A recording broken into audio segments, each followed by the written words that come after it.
Innal hamdalillah nahmaduhu wa nasta'inuhu wa na'udzu min shururi anfusina wa min sayyiati a'malina may yahdihillahu fala mudilla lahu wa may yudlil fala hadiya lahu. Asyhadu an la ilaha illallah wa asyhadu anna Muhammadan abduhu wa rasuluh.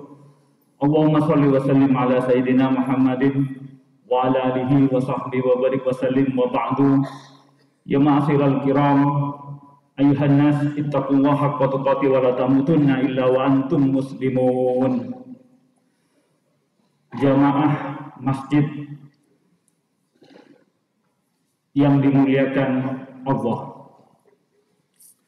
dari tempat yang mulia ini, yang tinggi derajatnya ini, khotib mengajak diri khotib sendiri dan juga kepada para jamaah sekalian, mari kita sama-sama terus meningkatkan iman dan takwa. Ittaqullaha haqqa tuqatih wa la tamutunna illa wa antum muslimun. Mengapa kita kemudian tiap Jumat dikumpulkan oleh Allah, dipanggil? Itu adalah sesungguhnya untuk merefresh apa saja? Merefresh iman dan takwa. Karena dalam seminggu mungkin saja memiliki ataupun mengalami penurunan. Maka kemudian momen terpenting pada hari ini adalah mari kita sama-sama bersyukur bahwa sampai hari ini, sampai Jumat tanggal 2 Sya'ban ini, kita masih diberi kesempatan oleh Allah Subhanahu wa taala untuk berkumpul, dan selanjutnya nanti kita akan bersujud kembali kepada Allah. Covid sudah hampir bahkan lebih dari 2 tahun. Covid kecil tapi menghebohkan dunia. Ini sesungguhnya pelajaran bagi kita semua, bahwa kita sesungguhnya adalah kecil, apalagi kalau kita bandingkan dengan sistem tata surya kita, atau kita bandingkan dengan kekuasaan Allah, jauh kecil kita sesungguhnya. Mari untuk yang pertama dan yang utama, kami mengajak, mari kita bersyukur masih ditakdirkan pagi hari ini menghirup udara segar di kampus UI ini, menikmati mentari yang menyalurkan, memancarkan energi. Itu untuk apa? Sekali lagi, tidak lain, tidak bukan, la'allakum tattaqun. Apa sih sebenarnya ketakwaan itu? Kita kok tiap minggu oleh khatib diajak untuk bertakwa. Apa sebenarnya takwa itu? Takwa itu sesungguhnya adalah status, predikat yang inputnya itu dari berbagai macam inputnya. Mau berpuasa, dalam Al-Baqarah 184, ya ayyuhalladzina amanu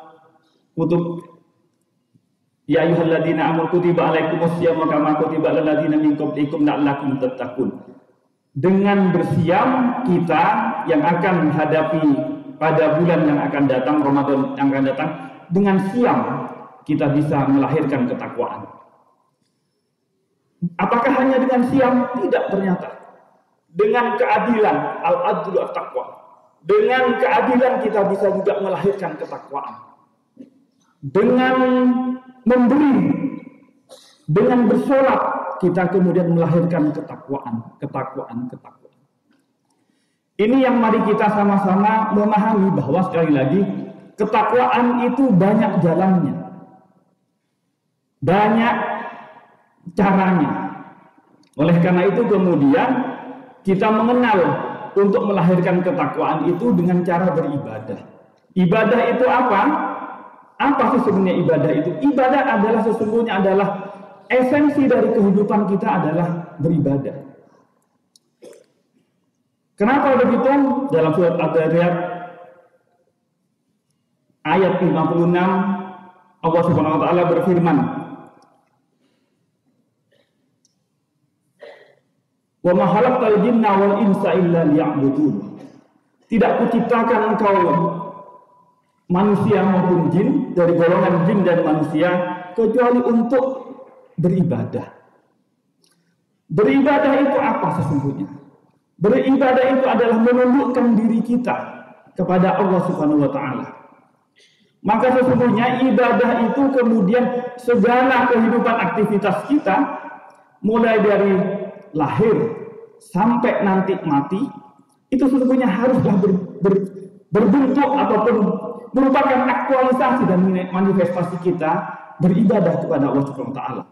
Ibadah itu yang kita kenal kemudian ada yang limitatif, syarat dan prosedurnya ditentukan, itu yang disebut ibadah mahdoh. Sholat, Jumat, haji, puasa, zakat, itu adalah ibadah mahdoh yang ketentuannya, caranya dan syaratnya itu Allah tentukan. Maka waktu-waktunya, persyaratan dan ketentuannya itu limitatif, terbatas. Tidak boleh kalau tidak hari Jumat, Jumatan. Tidak boleh kalau tidak di masjid, Jumatan. Dan lain-lain dan seterusnya. Tetapi selain ibadah mahdoh, kehidupan kita selain pada ibadah-ibadah mahdoh, sesungguhnya juga ada ibadah ghairu mahdoh. Itu yang kemudian dari kita bernafas, dari kita melek mata atau buka mata pagi hari, sampai nanti malam menutup mata, itu juga harus menjadi bagian dari ibadah kita.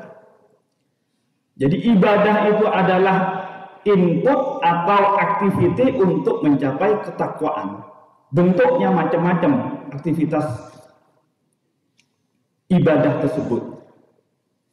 Kalau kita spesifikasi atau klaster, tadi ada ibadah mahdoh dan ibadah yang ghairu mahdoh atau tidak mahdoh. Yang mahdoh itu yang limitatif, yang di luar itu harus tidak terbatas. Sedekah, mau infak, tidak ada batasannya berapapun. Tapi kalau zakat ada batasannya. Mau mi'raj kepada Allah Subhanahu wa taala, mau salat, ada ketentuannya. Di luar itu tidak ada ketentuannya. Jadi ibadah aktivitinya itu adalah ada dua jenis, mahdoh maupun ibadah yang ghairu mahdoh. Harapannya kita mencapai status atau predikat takwa, la'allakum tattaqun.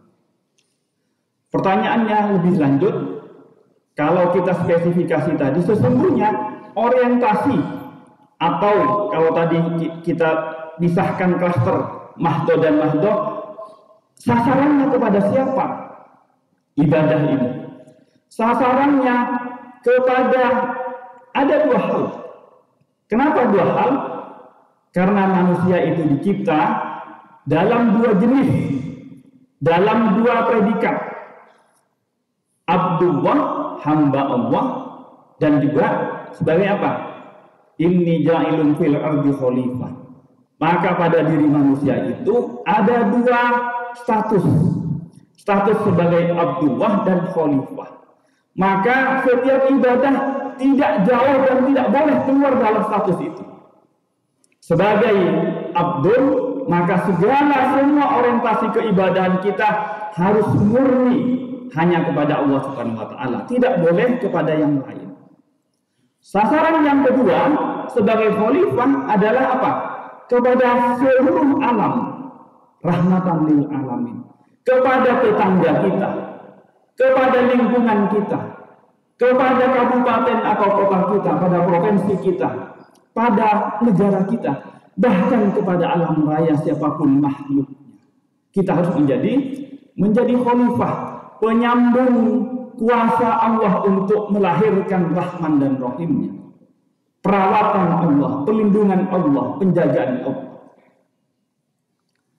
Untuk yang pertama, untuk yang sasarannya, uluhiyahnya, ilahinya kepada Allah, maka kemudian tidak boleh ada orientasi-orientasi lain yang menumpangi.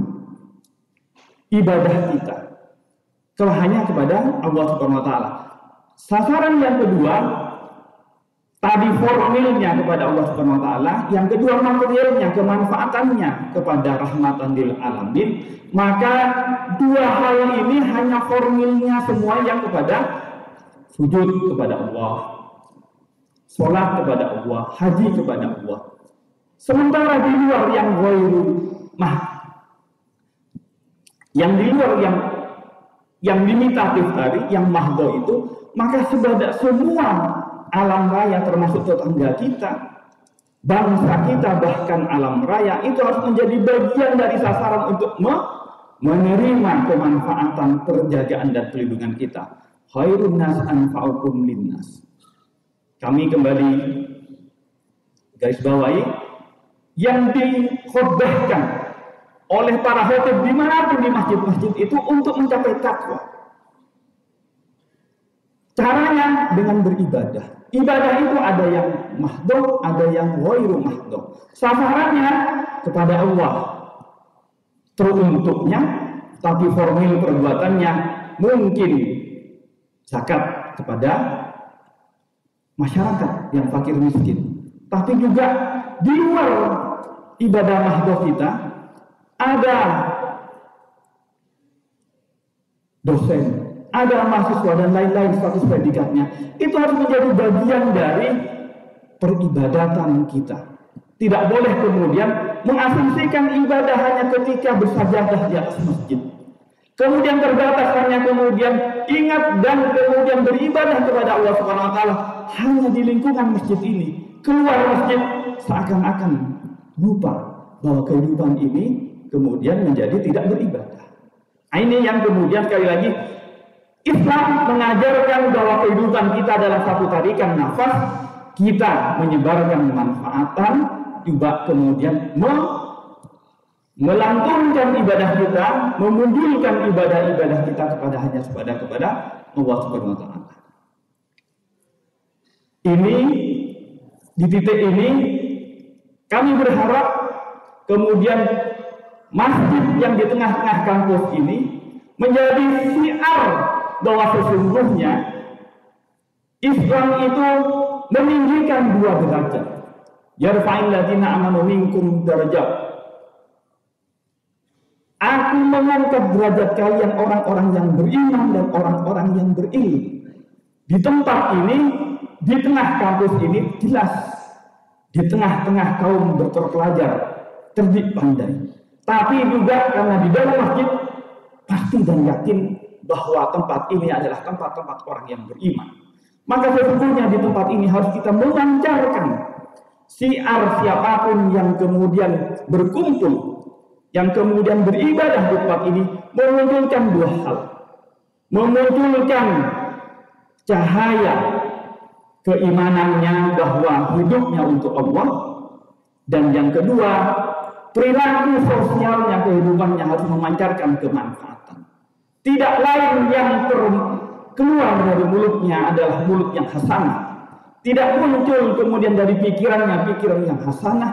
Tidak muncul dari aktivitas tangannya kecuali aktivitas yang hasanah. Tidak muncul kemudian kaki yang melangkah kepada tempat-tempat yang hasanah. Itu yang kita harapkan karena kemudian para khotib selalu berkhutbah, mari kita tingkatkan ittaqullah, ittaqullah, ittaqullah pada diri khotib sendiri dan juga kepada para jamaah sekalian. Selanjutnya kita melihat fakta sosial. Bagaimana kondisi kita saat ini? 76 tahun kita telah merdeka. Mimpinya kita merajut kebersamaan dalam sebuah negara adalah untuk menabung potensi agar kemudian potensi yang berbeda-beda dirajut bersama, disebar bersama agar makmur bersama. Agar wewenang kalau kemudian tidak dikelola bisa kemudian bersewenang-wenang, bisa mengumpulkan kesewenang-wenangan, kedoliman dan kelaliman, maka kemudian dikumpulkan wewenang itu menjadi sebuah kuasa negara. Harapannya untuk apa? Untuk memancarkan kemakmuran, untuk memancarkan keadilan. 76 tahun mimpi para pendiri bangsa kita merajut Indonesia. Tapi faktanya masih belum. Makmur itu masih belum. Adil itu juga masih belum. Masih banyak yang kita berharap mengadu pada penegak hukum, harapannya disesuaikan masalahnya, tapi kemudian dihadapkan para penegak hukum ternyata menjadi masalah baru. Kehilangan sepeda motor satu, kemudian harus melahirkan, membiayainya dengan 2 motor, dan lain-lainnya. Ini menunjukkan apa? Menunjukkan bahwa mimpi kita bersama untuk melahirkan Indonesia yang makmur dan adil masih belum. Itu apa kemudian pada kita? Artinya itu adalah tantangan dan ladang ibadah baru pada kita. Bung Karno, Bung Hatta, Kiai Hasim, Kiai Ahmad Dahlan telah merajut Indonesia, mengantarkan kita semua pada pintu kemerdekaan untuk merajut negara. Tapi belum. Artinya apa? Ini adalah ladang ibadah baru, tantangan baru. Tidak boleh kemudian kelemahan, tidak boleh kemudian belum tercapaian adil dan makmur kita kemudian mencaci maki. Yang ada kita harus merubah bahwa kelemahan menjadi lapangan dan tantangan baru untuk kita beribadah. UI adalah tempat orang-orang terpelajar. Orang-orang juga di masjid ini orang-orang yang beriman. Karenanya tentu kami yakin harapannya orang belajar itu semakin menumbuhkan kepada apa? Pada kemanfaatan. Tapi faktanya 86% koruptor itu adalah alumni perguruan tinggi. Itu menunjukkan apa? Menunjukkan bahwa pendidikan tinggi belum menumbuhkan adab, belum menumbuhkan komitmen, belum menumbuhkan kecintaan pada rakyat banyak, pada kemanfaatan, apalagi kemudian kepada Tuhannya, kepada Allah Subhanahu wa taala. Oleh karena itu dalam kesempatan yang berbahagia ini, dari tempat yang mulia ini, khatib sekali lagi mewasiatkan pada diri khatib sendiri dan juga pada jamaah sekalian, mari kita terus tingkatkan iman dan takwa kita. Karena menunjukkan apa? Kalau masih banyak ketidakadilan, banyak kesewenang-wenangan, banyak koruptor, banyak korupsi masih merajalela, berarti di antara kita, saudara-saudara kita yang menjadi penyelenggara negara di Republik ini masih belum beriman, belum kemudian bermanfaat. Kenapa kemudian tidak beriman dan tidak bermanfaat? Mungkin dia lupa bahwa kehidupannya lahir dari rahim orang tua yang begitu rahim, namanya rahim, berarti kasih sayang sesungguhnya. Tidak tahu akan lahir di mana, tidak tahu akan lahir di kapan.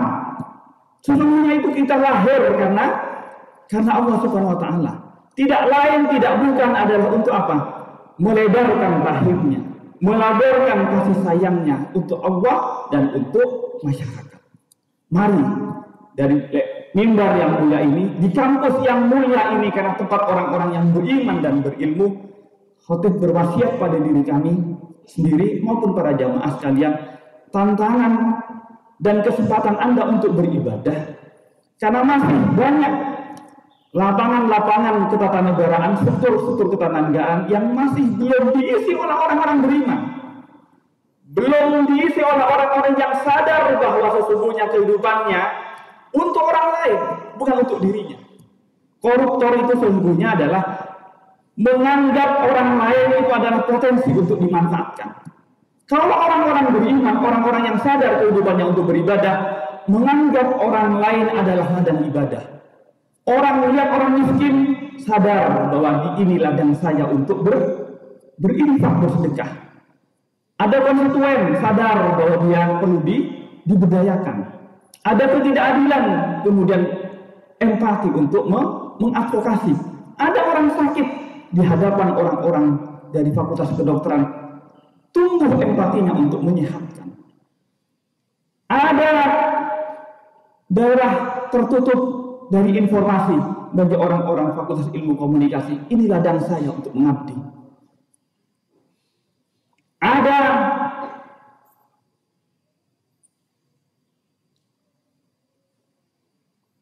untuk fakultas ekonomi misalnya, ada ketidakefisiensinya, ada ketidakefektifan, hatinya akan kemudian empati. Ini ladang saya untuk berempati, meningkatkan efisiensi, meningkatkan efektivitas. Di hadapan orang-orang beriman dan sadar bahwa hidupnya adalah untuk mengabdi kepada Allah Subhanahu wa taala dan juga mengabdi kepada masyarakat yang lain, maka semua kelemahan itu bukan untuk dicaci, bukan untuk kemudian dimaki-maki, karena tidak kemudian menjadi tinggi derajatnya karena mencaci orang lain, tapi kemudian akan melahirkan ketinggian derajat Anda di hadapan Allah kalau apapun kelemahan yang ada di sekitar kita, menyadarkan bahwa ini ladang ibadah saya untuk mengadvokasi. Demikian mungkin yang kami harapkan. Semoga sekali lagi dari mimbar yang mulia ini, di tempat yang mulia ini, kami berharap pada diri di hadirin sendiri maupun para jamaah sekalian, mari kita, Indonesia ini ladangnya untuk beribadah. Kalau Anda terpelajar, masih banyak di luar kampus ini yang tidak terpelajar. Jangan kemudian dimanfaatkan ketidakterpelajaran mereka. Kalau mungkin di tempat di luar kampus ini banyak yang tidak memiliki ekonominya rendah, jangan manfaatkan mereka. Tapi jadikan ladang sebagai ibadah kita. Mudah-mudahan sekali lagi insan-insan terpelajar di kampus UI ini, jamaah Jum'ah yang diberkati ini, mudah-mudahan menyadari bahwa kehidupan kita, COVID itu sebenarnya menyadarkan kepada kita bahwa kita yang merasa besar ternyata di hadapan COVID tidak ada apa-apanya. Mari senyampang waktu kita masih diberi nafas, senyampang mentari masih menyinari kita, senyampang tangan kita masih kuat, senyampang otak kita masih berpikir, mampu berpikir, aktualisasikan itu semua dalam semua peribadatan kita. Baik bersujud kepada Allah Subhanahu wa taala maupun kemudian menyebar manfaat, bukan kemudian menghardiknya, mencaci atau memaki-makinya. Mari kita berdoa, mudah-mudahan kita semua diberkati oleh Allah taala, dilindungi kesehatannya. Allahumma shalli wa sallim bi fadlika wa karamika wa rahmatika wa rahmatika ya arhamar rahimin. Antarhamna wa taghfir lana dzunubana wa tarzuqna mahbata wa mahbatak wa tazidna da'wan wastiqan ilaika wa wafiran min barakatihim wal istiqamah ala tariqatihim wa mabahtihim wa kamala ma ummatah wa nabitum ratika wa karamika wa rahmatika ya arhamar rahimin. Barakallahu li wa lakum wa nafa'ani minal ayati bil rahim innahu wal ghafurur rahim.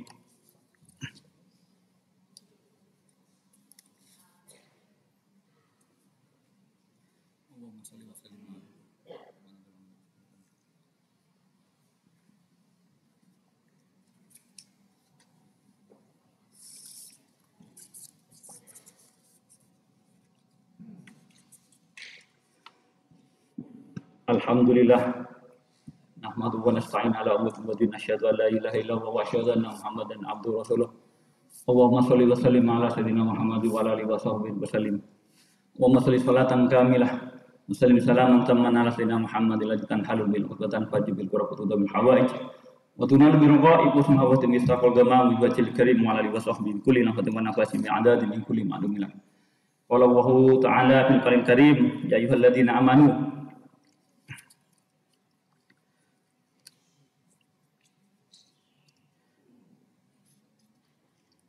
Inna Allaha wa malaikatahu yusholluna 'alan nabi ya ayyuhalladzina amanu shallu 'alaihi wa sallimu taslima. A'udzu billahi minasyaitonir rajim. Bismillahirrahmanirrahim. Wal 'asri innal insana lafi khusr illa alladzina amanu wa 'amilus sholihati wa tawassaw bil haqq wa tawassaw bis sabr. Di khutbah yang kedua ini kami hanya ingin menekankan dua hal. Pertama, dari mimbar yang mulia ini, dari tempat yang mulia ini, di hari yang mulia ini, kita harus bersyukur bahwa kita masih terpilih untuk terpanggil, karena tidak banyak di antara yang muslim memiliki kesempatan berjumat.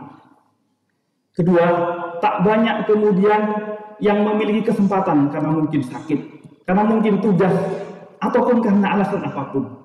Tapi kita terpilih untuk kembali bersujud di hari Jumat ini. Mari kita syukuri. Jangan karena menganggap bahwa sholat kita karena kita. Karena kemudian melahirkan apa? Melahirkan ujub. Karena sesungguhnya kalau kemudian lahir ujub, walaupun mungkin seakan-akan kita beribadah, tapi karena ujub menjadi bubar nilai ibadah kita. Itu yang pertama. Mari kita bersyukur. Dan kemudian terus meningkatkan kesyukuran kita agar ketakwaan kita meningkat. Kedua, menggarisbawahi apa yang akan disampaikan pada khutbah pertama, bahwa kita tidak lain tidak bukan dilahirkan dan waktunya juga sempit, hanya paling 60, rata-rata 63 tahun karena Rasulullah 63 tahun, maka kadang ada yang lebih sedikit, ada bahkan yang kurang dari 63 tahun untuk beribadah. Waktu 63 tahun itu sesungguhnya sangat sempit, sangat sedikit ketimbang dengan waktu-waktu kaum para nabi terdahulu. Nabi Nuh 900 tahunan. Maka kemudian ketika meninggal, maka baru akan kerasa bahwa 63 tahun itu sempit. Tapi kadang kemudian kita rutinitasnya buka mata, kerja, payah, tadi nanti malam istirahat. Besoknya buka mata, kerja, istirahat. Begitu terus. Hari Sabtu Minggu istirahat, santai-santai. Kemudian lupa. Yang teringat hanya target di kantor harus selesai, keuntungan harus selesai, dan lain-lain. Lupa bahwa sesungguhnya 63 tahun kita dilahirkan untuk beribadah. Oleh karena itu, khatib hanya mengingatkan pada diri khatib sendiri dan kepada jamaah sekalian, mari sadari bahwa kehidupan kita, makan minum kita itu difasilitasi oleh Allah. Jantung kita berdetak tidak karena sistem, tidak ada yang kontrol, tapi sistemnya Allah Subhanahu wa taala yang jalan. Coba ada enggak yang memikirkan jantung kita siapa yang kontrol? Enggak ada. Sistem Allah yang jalan. Itu menunjukkan bahwa itu rahman dan rahimnya Allah. Mari kita, karena kalau dilalaikan kadang kemudian tidak bersyukur. Tidak bersyukur. Pertama, kami mengajak untuk meningkatkan iman takwa dengan syukur, meningkatkan syukur. Karena kalau sudah orang-orang bersyukur itu levelnya para wali. Tapi kalau tidak bersyukur, gerutu terus. Karena fakta kehidupan sesungguhnya ada yang sedih, ada yang gembira. Sedih kalau kenyataan tidak sesuai dengan karep, tidak sesuai dengan hajat. Bersyukur kalau kemudian sesuai dengan hajat. Jadi seakan-akan syukur itu nunggu sesuai kabul hajat. Padahal mau kabul hajat, mau tidak kabul hajat, gagal, itu semua adalah Rahman Rahim Allah. Tapi karena kita tidak mampu mencernanya, kemudian baru bersyukur, misalnya kita terlambat naik kereta. Takut apa? Takut nanti kemudian kuliahnya dicoret oleh dosen. Nangis, nyesel. Padahal setelah kemudian kita sadar kadang-kadang ternyata kereta ataupun kereta mungkin Grab ataupun Gojek yang kita tumpangi ternyata mungkin kecelakaan. Baru kita sadar kadang bahwa apa yang semula menyedihkan, mengecewakan ternyata kita syukuri juga. Nah ini, mari kita harus belajar. Sungguhnya mencari ilmu ini adalah memahami bahwa segala kenyataan itu adalah ketetapan Allah. Dan pasti Allah Rahman dan Rahim. Pasti baik, pasti sayang. Tidak kemudian tidak kasih, tidak sayang. Tapi kadang kita terlambat untuk bersyukurnya. Tapi alhamdulillah masih bersyukur. Kalau ketimbang kemudian kita tidak syukur, kecewa, bahkan mungkin stres atau bahkan bunuh diri. Itu gara-gara kita tidak memahami bahwa sesungguhnya segala kenyataan itu adalah manifest dari Rahman dan Rahimnya Allah. Sekali lagi, mari kita isi kehidupan kita yang dari melek moto sampai kepada nutup mata itu, mau beribadah yang sholat yang mahdoh maupun yang tidak mahdoh, harus kita rasakan ini harus untuk menjadi ibadah. Untuk menjadi ibadah. Bukan untuk yang lain-lain. Apakah salah, Pak? Kok koruptor-koruptor ditangkap nyari harta? Tidak salah nyari harta. Asalkan caranya benar, tidak salah. Apakah salah, Pak? Beli jabatan, nyogok untuk diangkat sebagai direktur, untuk sebagai dirjen dan lain-lain. Apakah salah? Jabatannya tidak salah, tapi caranya yang salah. Itu tidak paham kalau bahwa jabatan, harta itu adalah modal. Dikasih modal harta, silahkan untuk bersedekah, berinfak. Maka cari harta itu. Supaya apa? Semakin luas, semakin banyak sedekah infak kita. Cari jabatan itu. Supaya apa?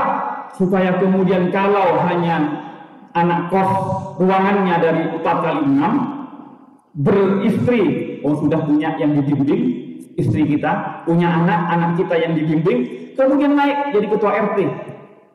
Se-RT yang sudah kita bimbing.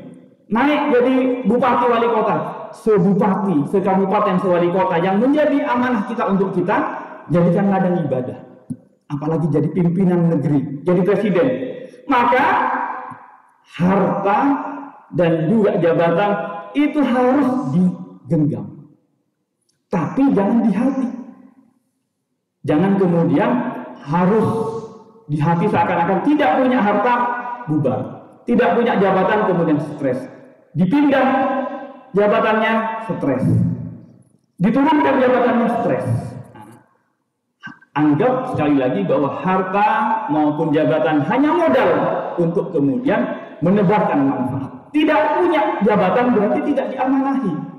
Misalnya Anda punya sepeda motor. Punya sepeda motor pakai untuk tempat-tempat yang benar. Seandainya mimpi, aku punya motor satu yang dibonceng hanya bisa satu. Seandainya punya mobil bus, bisa sekampung bisa saya ajak kemana-mana. Itu nggak apa-apa. Mimpi untuk kemudian menambah lebarnya kemanfaatan. Tapi tidak kemudian menjadi target. Targetnya sekali lagi bahwa sadar harta ini titipan untuk disampaikan ke orang-orang yang wajib kita santuni. Jabatan itu amanah untuk kita memberikan keadilan, memberikan kemanfaatan yang lebih luas. Mudah-mudahan sekali lagi insan-insan jamaah masjid UI ini mudah-mudahan menjadi insan-insan yang beriman sehingga hartanya, ilmunya, jabatannya adalah ilmu untuk mencapai ridha Allah Subhanahu wa taala. Kesempatan yang berbahagia ini mari kita berdoa, mudah-mudahan kita semua diridhoi Allah Taala. Bi-fadlika wa karamika wa rahmatika ya arhamar rahimin. Rabbana zalamna anfusana wa illam taghfir lana wa tarhamna lanakunanna minal khasirin. Rabbana hab lana min azwajina wa dhurriyyatina qurrata a'yun waj'alna lil muttaqina imama. Bi-fadlika wa karamika wa rahmatika ya arhamar rahimin. Ya Allah ya arhamar rahimin. Kami bersimpuh di hadapan-Mu ya Allah. Kami sadar ya Allah, hari-hari kami kemarin ya Allah tidak semudah putih, masih banyak kedoliman, masih banyak maksiat yang kami lakukan ya Allah. Tapi kami sadar ya Allah, Rahman-Mu, Rahim-Mu, ampunan-Mu lebih besar dari dosa-dosa kami ya Allah. Oleh karenanya ya Allah, dalam kesempatan yang berbahagia ini, yang mulia ini, kami mohon ampunan-Mu ya Allah. Ampuni dosa-dosa kami ya Allah. Dosa kedua orang tua kami ya Allah. Dosa leluhur-leluhur kami ya Allah. Dosa-dosa pemimpin-pemimpin kami ya Allah. Dosa-dosa pendiri bangsa kami ya Allah. Bi-fadlika wa karamika wa rahmatika ya arhamar rahimin. Kami bersimpuh kepadamu ya Allah. Tambahkan nikmat-Mu kepada kami ya Allah. Ilmu yang Kau limpahkan kepada kami ya Allah. Mampukan kami untuk mengamalkannya ya Allah. Jadikan ilmu kami adalah nur ya Allah, sebagai pembeda yang hak maupun yang batin, dan mampukan kami untuk mengamalkannya ya Allah. Ya Allah ya arhamar rahimin, rizkikan kepada kami ya Allah rizki yang Kau berkahi, rizki yang halal, yang banyak ya Allah, dan mampukan kami untuk menafkahkannya ke jalan yang Kau ridhoi ya Allah. Ya Allah ya arhamar rahimin, bimbinglah kami, bimbinglah pemimpin kami menjadi orang-orang yang Kau ridhoi ya Allah, orang-orang yang adil ya Allah, dan lindungi kami, pemimpin-pemimpin kami dari kedzaliman dan kelaliman ya. Ya Allah ya arhamar rahimin, hanya kepadamu kami meminta, dan kepadamu kami memohon ya. Bi-fadlika wa karamika wa rahmatika ya arhamar rahimin. Amin amin ya rabbal alamin. Ibadallah, innallaha ya'murukum bil ihsan wa ita'i dzil qurba wa yanha 'anil fahsya'i wal munkar wal bal ya'idukum la'allakum tadhakkarun wadhkurullahal azim wadhkuruni ala ni'amihi yazidkum wa la dzikrullahi akbar. Assalamualaikum warahmatullahi wabarakatuh.